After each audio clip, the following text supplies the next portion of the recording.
Hello friends, स्वागत है आप सभी का एग्जाम प्लेटफॉर्म में। तो आज हम लोग सीटेट जुलाई 2023 जिसमें आज हम लोग प्रीवियस ईयर का पेपर देखने वाले हैं। तो ये पेपर जो है आपका 24 जनवरी 2023 यानी कि फर्स्ट शिफ्ट का है, जिसमें आज हम लोग सीडीपी के टोटल 30 क्वेश्चन को कवर करेंगे। तो आप लोग फर्स्ट बार यदि वीडियो देख रहे हैं तो प्लीज़ आप लोग चैनल को सब्सक्राइब कर ले और बेल आइकन का बटन उसे ज़रूर प्रेस करें ताकि हम कोई भी नए वीडियो बनाए तो आप तक सबसे पहले उसका आसानी से नोटिफिकेशन पहुंच सके। तो बहुत सारे वीडियो अपलोड किया गया है जिसका प्लेलिस्ट भी बना हुआ, तो आप लोग वहां से जा कर के देख सकते हैं। तो चलिए सीडीपी का हम लोग देखते हैं फर्स्ट क्वेश्चन है आपका, क्रांतिक अवधि के संप्रत्यय की क्या अवधारणा है। तो आपको बताना है इन चारों ऑप्शन में से कि क्रांतिक अवधि की संप्रत्यय की क्या अवधारणा है। पहला ऑप्शन है विकास के दौरान अपरिवर्तनीय क्षति। सेकेंड ऑप्शन है वातावरण का विकास पर कोई प्रभाव न होना। क्या वातावरण का विकास पर कोई प्रभाव नहीं होता, लेकिन यहाँ पर कहता है कि कोई प्रभाव नहीं होता, इस तरह से ये ऑप्शन पूरा नेगेटिव जा रहा है। आनुवंशिकता का विकास पर बहुत कम प्रभाव पड़ना या नहीं प्रभाव पड़ना, ये भी नेगेटिव थॉट ही यहाँ पे क्रिएट हो रहा है, तो इस तरह से ये ऑप्शन भी आपका जो है नहीं होगा। पुरस्कारों का विकास के दौर पर नकारात्मक प्रभाव होना, पुरस्कार वाला ऑप्शन जब भी देखें तो आपका नेगेटिव भी होता है, तो यहाँ पर ये भी नहीं होगा। तो यहाँ पे देखिए अपरिवर्तनीय क्षति, मतलब कि क्षति नहीं होता, उसमें कोई भी परिवर्तन नहीं होता। तो क्रांतिक अवधि के संप्रत्यय की क्या अवधारणा है कि विकास के दौरान जो है, डेवलप के दौरान जो है आपका अपरिवर्तनीय क्षति रहता है। तो ऑप्शन नंबर 1 आपका बिल्कुल सही जवाब है।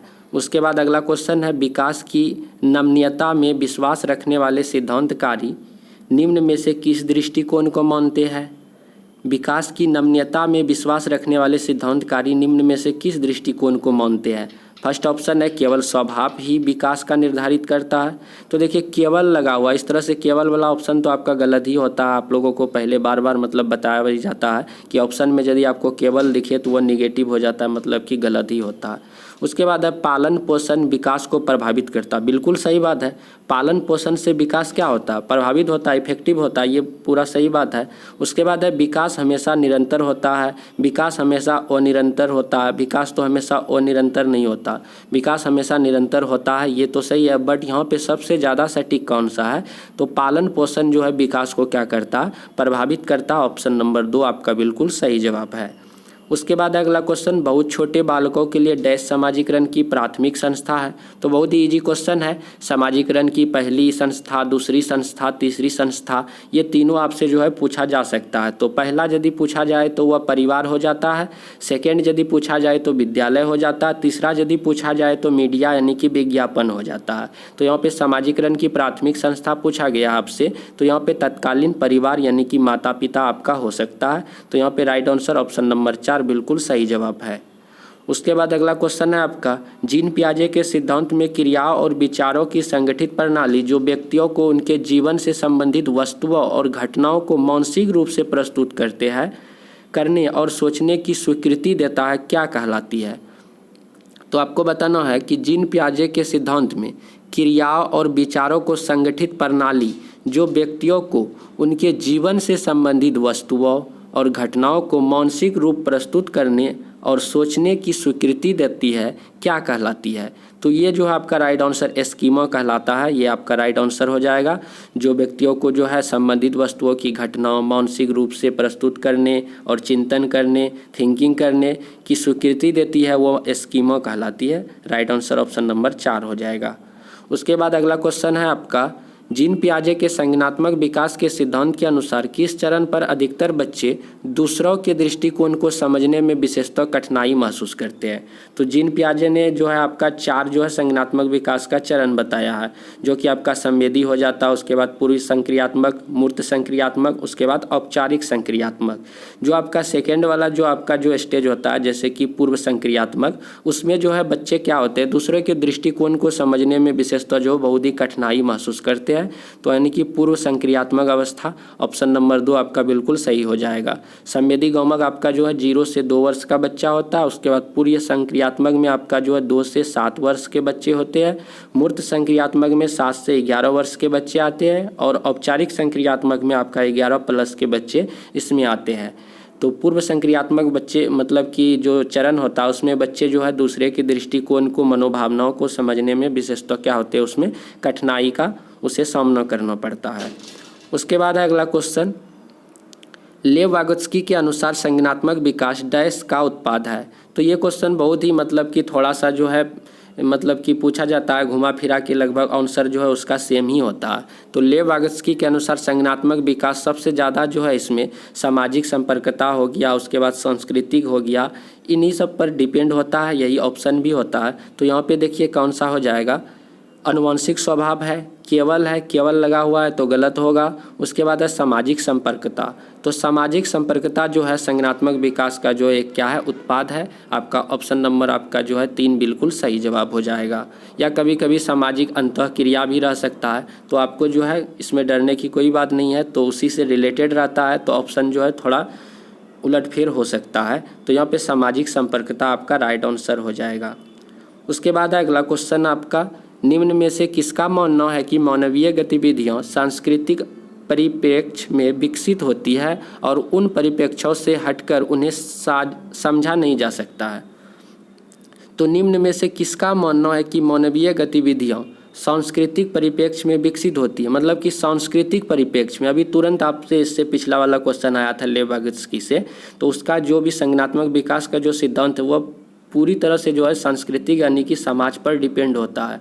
तो वह जो है होती है उन परिप्रेक्ष्यों से हटकर उन्हें समझा नहीं जा सकता, उससे हटकर जो है इसका सिद्धांत को समझा नहीं जा सकता है।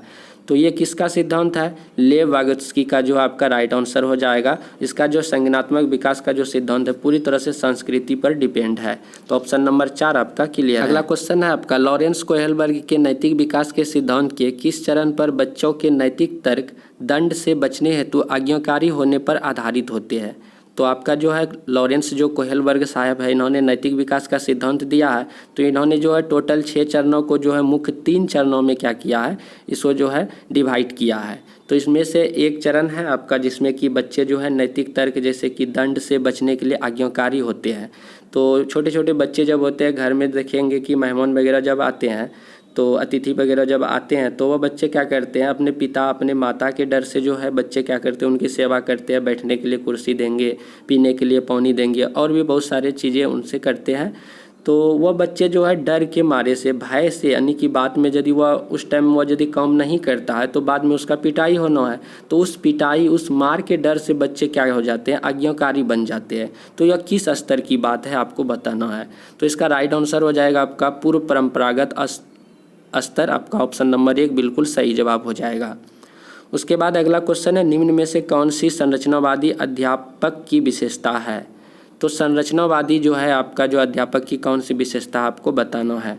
फर्स्ट ऑप्शन है बहुत अमूर्त विचारों पर आधारित पाठ तैयार करना, अकेले हल करने के लिए बहुत सारी समस्या देना, अधिगम का मूल्यांकन अर्धकालीन परीक्षाओं के आधार पर करना, ऐसी गतिविधियां आयोजित करना जिससे विद्यार्थी की अवधारणाओं को चुनौती मिले। बिल्कुल सही बात है। एक शिक्षक का यह दायित्व बनता है कि बच्चे को कुछ ऐसी मतलब कि प्रैक्टिकल यानी कि गतिविधि कराया जाए जिससे बच्चों को जो है एक चुनौतीपूर्ण उसको जो है समस्या मिल सके, किसी भी चीज़ को मतलब कि लड़ने के लिए, या किसी भी ऐसे मतलब कि कुछ जटिल टाइप का कुछ ऐसा समस्या देना चाहिए जिससे बच्चे जो है चुनौतीपूर्ण उसे महसूस कर सके, तभी वह अध्यापक जो एक संरचनावादी मतलब कि कहलाएगा। तो ऑप्शन नंबर 4 आपका बिल्कुल सही जवाब हो जाएगा। उसके बाद है आपका, हार्वर्ड गार्डनर ने बहुबुद्धि सिद्धांत में निम्न में से किस बुद्धि को शामिल नहीं किया है। तो आप लोगों को पता है कि बहुबुद्धि का सिद्धांत किसने दिया है। तो हार्वर्ड गार्डनर साहब, इससे पहले जो है कि बताया जाता था कि बुद्धि एक प्रकार का होता है, बुद्धि एक दिशीय होती है। बट हार्वर्ड गार्डनर साहब ने जब इन्होंने बहुबुद्धि का सिद्धांत दिया तो इन्होंने बताया कि बुद्धि जो है अनेक प्रकार होते हैं, बुद्धि के कई रूप होते हैं। तो इन्हीं में से आपको जो यहाँ पे 4 ऑप्शन दिया हुआ है, तो बट आपको यहाँ पे बताना कि कौन सा जो है बुद्धि का प्रकार नहीं है। तो यहाँ पे जो है बोधन बुद्धि जो है आपका नहीं हो जाएगा। बाद बाकी प्राकृतिक बुद्धि होती है, स्थानीय बुद्धि होती है, उसके बाद अंतर्व्यक्तित्व बुद्धि होती है। एक होता अंतः व्यक्तित्व बुद्धि, एक होता अंतर व्यक्तित्व। अंतः व्यक्तित्व होता है कि जो व्यक्ति खुद की मनोदशा, भावनाओं, संवेगों को समझता है वो अंतः व्यक्तित्व हो जाता है। और अंतर व्यक्तित्व हो जाता है जो व्यक्ति दूसरे की मनोभावना, मनोदशा, संवेग को समझता है, वह जो है अंतर व्यक्तित्व बुद्धि हो जाता है। तो यहाँ पे कौन सा बुद्धि नहीं होगा, तो बोधन बुद्धि नहीं होगा। इसके अलावा और भी बहुत सारे बुद्धि होते हैं, जैसे कि आपका शारीरिक बुद्धि हो जाता है, जैसे कि एक्टर एक्ट्रेस में पाया जाता है। भाषाई बुद्धि हो जाता है, जैसे कि गायक और कवि वगैरह में पाया जाता है। तो यहाँ पे कौन सा बुद्धि नहीं नहीं है तो बोधन जो है बुद्धि का प्रकार नहीं है। आपका राइट आंसर ऑप्शन नंबर 3 हो जाएगा। उसके बाद अगला क्वेश्चन है कथन और तर्क से रिलेटेड है। कथन में देखिए कहा जा रहा है जब शुरुआत में कोई विद्यार्थी किसी समस्या को हल नहीं कर पा रहा हो तो अध्यापिका को उसे बोल बोल कर सोचने के लिए प्रोत्साहित करना चाहिए। ये जो है कथन में बोला जा रहा है। जब बच्चा किसी भी समस्या को हल कर रहा है लेकिन वह हल नहीं कर पा रहा तो अध्यापिका उसे बोल बोल कर सोचने के लिए प्रोत्साहित करना चाहिए, ऐसा कहा जा रहा है। तर्क में बोला जा रहा है कि मौखिकरण और बोल बोल कर सोचना विचारों को कर्मित करता है और दी गई समस्या को ढूंढने में मदद करता है। यहाँ कहीं ना कहीं जो आपका जो तर्क और कथन दोनों सही है तो ऑप्शन नंबर 1 आपका राइट आंसर हो जाएगा और सही व्याख्या भी करता है। उसके बाद है कक्षा में जेंडर रूढ़िवादिता को रोकने के लिए यह महत्वपूर्ण है। तो आपको बताना है कि कक्षा में जो जेंडर रूढ़िवादिता होता है कि लड़का लड़की में जो भी फर्क करने लगते हैं तो उनको जो रोकना है तो इसके लिए क्या महत्वपूर्ण है आपको बताना है। फर्स्ट है अंतर जेंडर पारस्परिकता को प्रतिबंधित किया जाए, जेंडर भेदभाव पर चर्चा करने से बचा जाए। देखिए जेंडर जो भेदभाव है उस पर चर्चा करने से यदि हम लोग बचेंगे तो क्या यह समाप्त हो पाएगा? बिल्कुल नहीं हो पाएगा। उसके बाद है ऐसे उदाहरण प्रस्तुत किया जाए जो उन रूढ़िवादिताओं को चुनौती दे। बिल्कुल सही बात है। इस तरह का एग्जाम्पल पेश किया जाए, इस तरह का उदाहरण दिया जाए जिससे जो है रूढ़िवादिता हमारे समाज में फैली हुई है वह जो है क्या हो जाए, ऑटोमेटिक समाप्त हो जाए। तो ये आपका ऑप्शन नंबर 3 आपका बिल्कुल राइट आंसर हो जाएगा। उसे क्या करना है, एक चुनौतीपूर्ण रूप से जो है हमको क्या करना, प्रस्तुत करना है। उसके बाद है एक अध्यापक के तौर पर आप अपनी कक्षा में मौजूद व्यक्तिगत विभिन्नताओं को अपनाने के लिए निम्न में से क्या करोगे। तो एक अध्यापक के तौर पे सपोज दैट आप एक अध्यापक है, एक शिक्षक है, तो कक्षा में जो मौजूदा व्यक्तिगत विभिन्नता है, कक्षा में विभिन्न प्रकार के बच्चे आते हैं, विभिन्न समाज के बच्चे आते हैं, विभिन्न धर्म और जाति के बच्चे आते हैं, तो उन बच्चों में विभिन्नता पाई जाती है, उसको अपनाने के लिए आप क्या करोगे तो वही आपको बताना है। पहला मिश्रित योग्यता समूह बनाना, पाठ्यक्रम को समृद्ध करना, अध्यापक के बाल केंद्रित तरीके अपनाना, विद्यार्थी का नामकरण करना। तो नामकरण करना तो ये तो होगा ही नहीं, नामीकरण वर्ड आपका जो नेगेटिव टैग वर्ड के जैसा आपका काम करता है। तो यहाँ पे जो आपका मिश्रित योग्यता समूह बनाना, पाठ्यक्रम को समृद्ध करना, अध्यापक को बाल केंद्रित तरीके को अपनाना। तो 1, 2, 3 ऑप्शन नंबर आपका जो है 1, 2, 3 ऑप्शन नंबर 2 आपका बिल्कुल सही जवाब हो जाएगा। तो इस तरह से आपका सेकेंड ऑप्शन बिल्कुल सही है। उसके बाद अगला क्वेश्चन है आपका विद्यार्थियों में समालोचनात्मक सोच को बढ़ावा देने के लिए ज़रूरी है कि, मतलब कि जो 14 नंबर पे है, बच्चों में जो है विद्यार्थियों में समालोचनात्मक सोच को बढ़ाना बहुत ही ज़रूरी है। आखिर क्यों? तो फर्स्ट ऑप्शन है कक्षा में चर्चा और बहस को टाला जाए। यदि हम लोग कक्षा में चर्चा और बहस को टाल देंगे, कभी चर्चा करेंगे ही नहीं, तो क्या बच्चों में समालोचनात्मक सोच क्या बढ़ेगा? बिल्कुल नहीं बढ़ेगा। इस तरह से ये वाला ऑप्शन गलत ही होगा। विद्यार्थियों को चिंतन का समय दिया जाए, तो ये ऑप्शन देखिए बहुत हद तक सही जा रहा है, बट और भी ऑप्शन हम लोग पढ़ेंगे। रटना वाला ऑप्शन तो बिल्कुल गलत ही होता। विद्यार्थियों को सहयोगात्मक कार्य देने से बचा जाए। यदि हम लोग बच्चों में कुछ सहयोग की वाली जैसे ही बात आती है उसे हम लोग नहीं करेंगे तो क्या बच्चों में समालोचनात्मक चिंतन बढ़ेगा? बिल्कुल नहीं बढ़ेगा। ये भी ऑप्शन गलत है। बच्चों में जहाँ सहयोग की ज़रूरत होती है तो एक शिक्षक होने के नाते हमारा फर्ज बनता है कि उसको सहयोग करे, उसका मदद करे। तो यहाँ पे कहता है कि उससे बचना चाहिए, तो गलत ही हो जाएगा। तो ऑप्शन नंबर सेकेंड देखिए आप लोग, विद्यार्थियों को चिंतन का समय देना चाहिए, तभी वह बच्चों में समालोचनात्मक चिंतन का क्या होगा, वृद्धि होगा। तो बच्चे यदि चिंतन कुछ भी चीज़ हम मान के चले, सपोज दैट कोई प्रश्न ही पूछे बच्चे को, तो बच्चे को वहाँ पे समय मिलना चाहिए उस चीज़ को सोचने के लिए। तब कुछ मतलब कि 1 मिनट 2 मिनट का भी मतलब बहुत ही ज़्यादा कुछ समय उसको देना चाहिए कि ताकि वो अच्छे से सोच के उस सवालों का क्या करे, जवाब दे सके। तभी उस बच्चे में क्या हो जाएगा, समालोचनात्मक चिंतन यानी कि थिंकिंग क्या होगा, डेवलप होगा। तो ऑप्शन नंबर 2 आपका क्लियर है। उसके बाद अधिगम हेतु मूल्यांकन किस प्रकार का होना चाहिए। तो अधिगम हेतु जो है, अधिगम के लिए मूल्यांकन जो किस प्रकार होना चाहिए, परीक्षा केंद्रित, ये तो बिल्कुल गलत ही है। मानदंड संदर्भित, रचनात्मक, मानवीकृत नेगेटिव वर्ड है। उसके बाद देखिए मानदंड संदर्भित, ये भी आपका एक तरह से नेगेटिव टैग वर्ड के जैसा ही काम करता है। तो रचनात्मक आकलन होना चाहिए। अधिगम के लिए जो भी मूल्यांकन किया जाता है वो जो किस प्रकार होगा, तो वह रचनात्मक होगा तो ज़्यादा बेटर होगा। तो रचनात्मक आपका राइट आंसर होगा।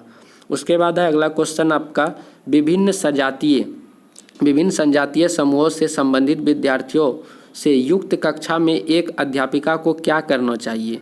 तो विभिन्न संजातीय मतलब कि विभिन्न प्रकार के जातीय समूह से संबंधित विद्यार्थियों से युक्त कक्षा में एक अध्यापिका यानी कि शिक्षिका को क्या करना चाहिए। फर्स्ट ऑप्शन है विद्यार्थियों को समान संजातीय के आधार पर वर्गीकृत कर देना चाहिए, मतलब कि जो सेम जाति के बच्चे हैं उसे क्या अलग अलग करके बैठा देना चाहिए, ऐसा नहीं करना चाहिए। उसके बाद ऐसी चर्चाएं सुसाधित करनी चाहिए जिससे विविधता के प्रति स्वीकृति और सम्मान पैदा हो। बिल्कुल सही बात, एकदम पॉजिटिव यहाँ पे बोला जा रहा है कि ऐसी चर्चाएं सुसाधित करनी चाहिए जिससे विविधता के प्रति स्वीकृति और सम्मान पैदा हो सके। जो भी मतलब कि विभिन्न प्रकार के बच्चे वहाँ पे है सभी के लिए वह एक समान हो, ऐसी चर्चा करना चाहिए एक शिक्षिका होने के नाते कक्षा कक्ष में। तो ऑप्शन नंबर 2 आपका क्लियर है, तो राइट आंसर हो जाएगा ऑप्शन नंबर 2।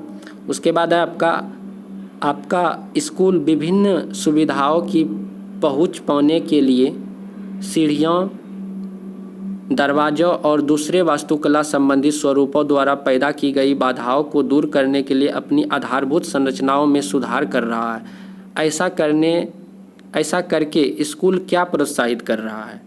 तो देखिए आपका स्कूल जो है विभिन्न सुविधाओं की पहुंच पाने के लिए जैसे सीढ़ियाँ हैं, दरवाजे हैं और दूसरे वास्तुकला संबंधित स्वरूपों द्वारा पैदा की गई बाधाओं को दूर करने के लिए अपनी आधारभूत संरचनाओं में क्या कर रहा है, सुधार कर रहा है। तो ऐसा करके स्कूल किस चीज़ को बढ़ावा दे रहा है, किस चीज़ को प्रोत्साहित कर रहा है, मुख्य धारा को, बहिष्करण को, एकीकरण को, समावेशन को। तो ये एक तरह से विद्यालय जो वहाँ पे समावेशन को क्या कर रहा है, प्रस्तुत कर रहा है। ऑप्शन नंबर 4 समावेशन मतलब होता है क्या कि जो भी मतलब कि वंचित वर्ग है, जो भी बच्चे मतलब कि अलग अलग जाति धर्म समूह के बच्चे, सभी बच्चे को जो एक मुख्य धारा एक कक्षा कक्ष से जोड़ देना वही समावेशन कहलाता। सभी को समान अधिकार मिले वही समावेशन कहलाता। Option number 4। मान के चलिए कोई विकलांग बच्चा है तो उसे सीढ़ी में चढ़ने में परेशानी होता, दरवाजे को खोलने में परेशानी होता होगा, बैठने में परेशानी होगा। यदि इन सारे चीज़ों पे यदि विद्यालय काम करे तो उन सारे बच्चों के लिए बहुत ही ज़्यादा आसान हो जाएगा। उसे क्या होगा, मदद मिलेगा सारे चीज़ काम करने में। तो एक तरह से समावेशन का क्या मिल रहा है, वहाँ पे बढ़ावा मिल रहा है। तो ऑप्शन नंबर 4 आपका बिल्कुल सही जवाब। अगला क्वेश्चन है आपका, क्षीण दृष्टि से जूझते विद्यार्थियों के समायोजन हेतु एक अध्यापक को क्या कर देने से बचना चाहिए। तो देखिए क्षीण दृष्टि मतलब बच्चे को कुछ मतलब कि दिखाई सही से नहीं पड़ रहे हैं, तो उसके समायोजन एक तरह से समावेशन हेतु एक अध्यापक को क्या कर देने से बचना चाहिए, किस चीज़ को नहीं करना चाहिए।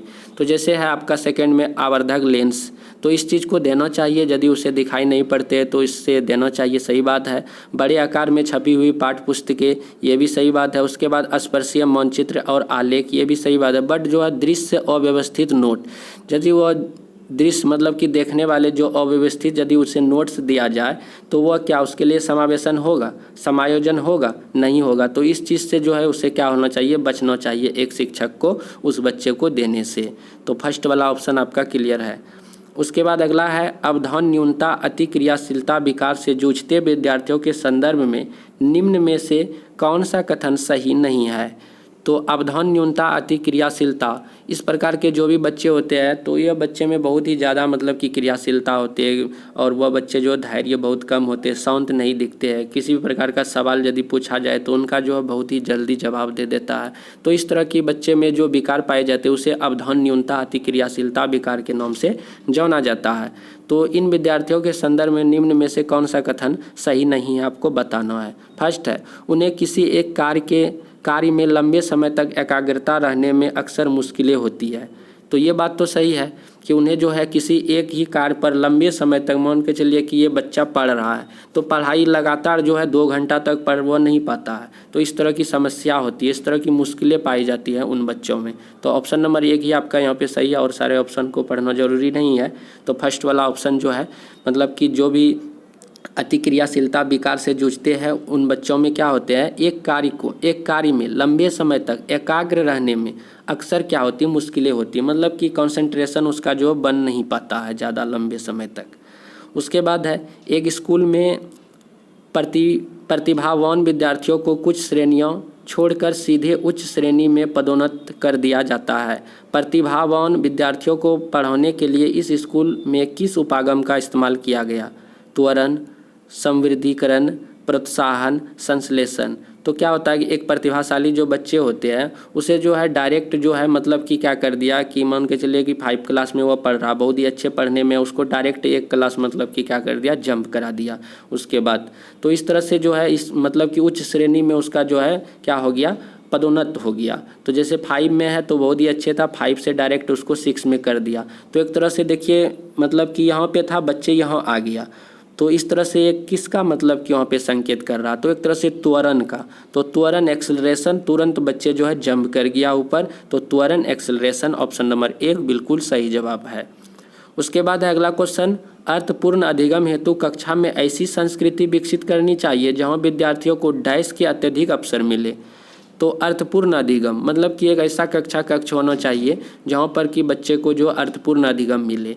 तो ऐसी संस्कृति विकसित करनी चाहिए जहाँ विद्यार्थियों को डैश के अत्यधिक अवसर मिल सके, एक दूसरे के प्रतिस्पर्धा करने में, एक दूसरे के क्या कंपटीशन करने में। कभी भी सीटेट में इस तरह का ऑप्शन आप लोगों को दिखे कंपटीशन वाली, स्पर्धा वाली, वो निगेटिव होता है। ज्ञान का निर्माण करने में, बिल्कुल सही बात है, बच्चे को वहाँ पे क्या होगा, ज्ञान के अत्यधिक निर्माण करने में उसे अवसर मिलेगा। और सारे ऑप्शन आपका नेगेटिव टैग वर्ड है, जैसे रटना है, निष्क्रिय है, ये गलत हो जाएगा। तो ज्ञान का निर्माण करने में उसे अत्यधिक क्या होगा, अवसर मिलेगा, समय मिलेगा। उसके बाद है विद्यार्थियों को डैश बनने के लिए सुसाधित करना चाहिए। तो विद्यार्थियों को जो है डैश बनने के लिए सुसाधित करना चाहिए। क्या बनने के लिए सुसाधित करना चाहिए, स्वतंत्र विचारक, आश्रित अधिगमकर्ता, निष्क्रिय अनुकरणकर्ता, उच्च श्रेणी प्रतिद्वंदी। प्रतिद्वंदी देखिए यहाँ पे एक प्रतिस्पर्धा वाली बात है, निगेटिव होगा। निष्क्रिय है, निगेटिव हो जाएगा। किसी पे आश्रित है, निगेटिव हो जाएगा। बट देखिए यहाँ पे स्वतंत्र विचारक, तो मतलब खुद पर विचारक, मतलब कि किसी भी चीज़ पर यदि उसे डिसीजन लेना है तो वह खुद ले सके। तो इस तरह की मतलब कि बच्चे विद्यार्थियों को जो है बनने के लिए सुसाधित करना चाहिए, अपने आप में डिपेंड होना चाहिए। कुछ करना है तो खुद से करना है, तो स्वतंत्र विचारक बनने के लिए उसे जो है काफ़ी ज़्यादा सुसाधित करना चाहिए। अगला क्वेश्चन है आपका, शुरुआती उम्र से ही हमारा मस्तिष्क वास्तविक सांसारिक परिवेशों से जुड़ी विषय वस्तु को सीखने में सक्षम होता है। शुरुआती उम्र से ही हमारा जो मस्तिष्क है वास्तविक सांस्कारिक जो है परिवेश से जो है जुड़ी हुई विषय वस्तु से सीखने में क्या होता है, सक्षम होता है। बिल्कुल सही बात है। उसके बाद है प्राथमिक स्तर पर विद्यालयों को अमूर्त विषय वस्तु और पुस्तकीय अधिगम पर बल देना चाहिए। तो यहाँ पे तर्क में क्या कहता है, तर्क में कहता है कि प्राथमिक स्तर जो बहुत ही मतलब 1 to 5 प्राइमरी स्कूल में जो होते हैं, प्राइमरी स्कूल में जो है बोला जा रहा है कि बच्चों के जो है अमूर्त, लेकिन जबकि प्राइमरी स्कूल 1 to 5 है वहाँ पे अमूर्त वस्तुओं को नहीं बल्कि मूर्त वस्तुओं से बच्चे को पढ़ाना चाहिए। तो इस तरह से यहाँ पे कहीं ना कहीं तर्क में गलत बात यहाँ पे बोला जा रहा है। यहाँ पे अमूर्त वस्तु पर ज़्यादा जोर दिया जा रहा है, बट वहाँ पे जो है अमूर्त वस्तु के बारे में यदि अमूर्त विषय वस्तु से जोड़ के यदि बच्चे को पढ़ाएगा तो बच्चे बिल्कुल ही नहीं समझ पाएंगे, क्योंकि बच्चे प्राइमरी के बच्चे हैं। तो वहाँ पे मूर्त चीज़ों से बच्चे को पढ़ाना होगा। ये कुर्सी है तो कुर्सी ला के दिखाए, ये डस्टर है तो सामने में डस्टर रख दिया जाए, ये कॉपी है, यह पेड़ है, यह आम है, तो उसके सामने उस चीज़ को रख के पढ़ाया जाएगा, तभी तो बच्चे सीखेगा। क्योंकि बच्चे प्राइमरी क्लास के बच्चे हैं, तो उसे जो है वो कभी किसी चीज़ को देखा ही नहीं है, वो उसको जो है उसके सामने में रख दिया जाए तो बच्चे जो है ज़्यादा सीखने में जो है सक्रिय नहीं हो पाएगा। तो इसीलिए जो आपका कथन मतलब कि कथन सही है कि शुरुआती उम्र में हमारा मस्तिष्क वास्तविक जो सांसारिक परिवेश से जुड़ी हुई विषय वस्तु को सीखने में सक्षम होता है। तो यहाँ पे कथन सही है, बट आपका तर्क गलत है। तो ऑप्शन नंबर यहाँ पे देखिए ए सही, आर गलत, ऑप्शन नंबर 3 आपका राइट आंसर हो जाएगा। उसके बाद अगला क्वेश्चन है आपका, अधिगम अधिक प्रभावशाली होता है जब। तो अधिगम जो है कब ज़्यादा इफेक्टिव होता है। फर्स्ट ऑप्शन है विषय वस्तु अत्यधिक जटिल हो। जब विषय वस्तु जटिल ही होगा तो क्या वह प्रभावशाली होगा, नहीं होगा। अध्यापक का शिक्षा शास्त्र व्यवहारात्मक हो। उसके बाद अधिगम लक्ष्य परीक्षा केंद्रित होगा तो वह भी प्रभावशाली नहीं होगा। अधिगम जो स्वभाव प्रयोगात्मक हो, तो ये बिल्कुल सही बात है। अधिगम जो है वह कैसा होना चाहिए, स्वभाव प्रयोगात्मक होना चाहिए, मतलब कि वह प्रैक्टिकली होना चाहिए, वह ज़्यादा इफेक्टिव होगा। तो बच्चे जब भी किसी भी चीज़ को करके सीखते हैं, यदि उसे मतलब कि गतिविधि के द्वारा पढ़ा जाए तो उसके लिए तो बहुत ही ज़्यादा अच्छा होता है। इसीलिए अधिगम का स्वभाव, अधिगम का प्रकृति जो होना चाहिए वह प्रयोगात्मक होना चाहिए, प्रैक्टिकली होना चाहिए। उसके बाद है रीना एक दी गई समस्या समाधान हेतु उस समस्या से मिलती जुलती समस्या को उद्धृत कर रही है। वह निम्न में से किस समस्या समाधान युक्ति का इस्तेमाल कर रही है, आपको बताना है। तो रीना जो है एक दी गई समस्या समाधान हेतु उस समस्या से मिलती जुलती समस्या को उद्धृत कर रही है। वह निम्न में से किस समस्या समाधान युक्ति का इस्तेमाल कर रही है बताना है। निगमन परीक्षण, अनुरूपक सोच, प्रक्रियात्मक स्थिरता, स्मृति सहायक विधियाँ। तो यहाँ पे कौन सा ऑप्शन सही होगा? तो यहाँ अनुरूपक सोच आपका बिल्कुल सही हो जाएगा। तो ऑप्शन नंबर 2, यानी कि जो पहले जो है बताया गया उसी का मिलता जुलता, मतलब उसी के अनुरूप, तो इसीलिए यहाँ पे अनुरूपक सोच को वहाँ पे क्या कर रहा है, रीना प्रस्तुत कर रहा है। तो ऑप्शन नंबर 2 क्लियर है आपका। उसके बाद है कथन और तर्क से रिलेटेड क्वेश्चन है। कथन में बोला जा रहा है कि एक अध्यापिका को विद्यार्थियों द्वारा दी गई त्रुटियों पर ध्यान नहीं देना चाहिए। एक अध्यापक को विद्यार्थियों द्वारा, विद्यार्थी यानी कि बच्चे जो त्रुटि करते हैं, गलतियां करते हैं, उस पर ध्यान कहता है कि नहीं देना चाहिए। तर्क कहता है त्रुटियों का अधिगम प्रक्रिया पर कोई महत्व नहीं होता। क्या जब बच्चे गलती करते हैं उसका जो अधिगम प्रक्रिया में कोई महत्व नहीं होता? ये बिल्कुल गलत बात है। अधिगम प्रक्रिया में उसका बहुत ही बड़ा योगदान होता है। कहा जाए तो सबसे ज़्यादा योगदान, बच्चे यदि गलती करते हैं तो उसी गलती में उसका सही भी छिपा हुआ रहता है, उसकी असफलता में सफलता छिपा हुआ रहता है। तो इसीलिए बच्चे जब तक गलती नहीं करेंगे तब तक वह सीखेंगे चीज़ों को नहीं। तो इसीलिए गलती करना उसका जो है प्रकृति है, बच्चों का स्वभाव है, तो वह गलती करेगा ही। तो वह जो है बहुत ही ज़्यादा महत्व रखता है अधिगम में। तो यहाँ पे दोनों जो है आपका गलत ही बोला जा रहा है। तो यहाँ पे कथन में भी आपका गलत मतलब कि है और तर्क भी आपका गलत है। तो कथन और तर्क दोनों आपका गलत है। तो ऑप्शन नंबर 4 आपका बिल्कुल सही जवाब हो जाएगा। अगला क्वेश्चन है आपका विद्यालय को, यानी कि विद्यालय को क्या करना चाहिए क्या नहीं करना चाहिए, वही आपको बताना है। तो फर्स्ट ऑप्शन देखिए है विद्यार्थी को भावात्मक स्थिति, विद्यार्थियों की जो है भावात्मक स्थिति को अनदेखा करना चाहिए। देखिए अनदेखा, कभी भी जो अनदेखा नहीं करना चाहिए। यहाँ बोल रहा है कि अनदेखा करना चाहिए, इस तरह से ये गलत हो रहा है, इसे और पढ़ने की ज़रूरत नहीं है। सेकेंड ऑप्शन विद्यार्थियों के सामाजिक संदर्भ को अनदेखा करना चाहिए, फिर अनदेखा करना चाहिए, ये भी गलत हो जाएगा। विद्यार्थियों में सामाजिक संदर्भ के प्रति विचारशील होना चाहिए और नए ज्ञान के निर्माण को अनदेखा, फिर नए ज्ञान के निर्माण को अनदेखा करना, ये भी गलत हो जाएगा। उसके बाद अगला ऑप्शन देखिए विद्यार्थियों की भावात्मक स्थिति के प्रति विचारशील होना चाहिए और नए ज्ञान के निर्माण पर ध्यान देना चाहिए। देखिए है ना यहाँ पे प्रोत्साहन की बात, ध्यान देने की बात, बाद बाकी और सभी जो ऑप्शन है आपका निगेटिव थॉट यहाँ पे क्रिएट कर रहा है कि उसे अनदेखा करना चाहिए, अनदेखा करना चाहिए, अनदेखा करना चाहिए। कभी भी बच्चे की कोई भी चीज़ हो, गलती हो या सही हो, उस चीज़ को जो एक शिक्षक होने के नाते उसे कभी भी निगलेक्ट नहीं करना चाहिए, उसे इग्नोर नहीं करना चाहिए। तो यहाँ पे जो है उसकी जो है भावात्मक स्थिति के प्रति विचारशील होना चाहिए और नए ज्ञान के निर्माण में ध्यान देना चाहिए। ऑप्शन नंबर 4 आपका एक विद्यालय का दायित्व बनता है। उसके बाद अगला क्वेश्चन है अधिगम असहायता से जूझते विद्यार्थी योग्यता का एक ऐसा दृष्टिकोण रखते हैं जिसमें मेहनत करके योग्यता में बढ़ावा नहीं किया जा सकता। योग्यता के प्रति ऐसा दृष्टिकोण क्या कहलाता है?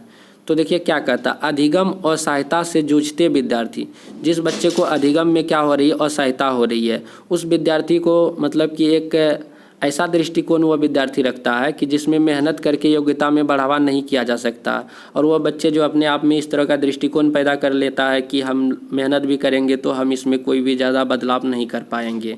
तो योग्यता के प्रति इस तरह का यदि दृष्टिकोण अवधारणा यदि वह बच्चे अपने अंदर संभाल लिया है तो वह क्या कहलाता है, एकल या स्वतंत्र दृष्टिकोण? तो आपका जो एकल दृष्टिकोण आपका जो राइट आंसर हो जाएगा स्वतंत्र दृष्टिकोण या एकल दृष्टिकोण। तो ऑप्शन नंबर 1 आपका क्लियर है।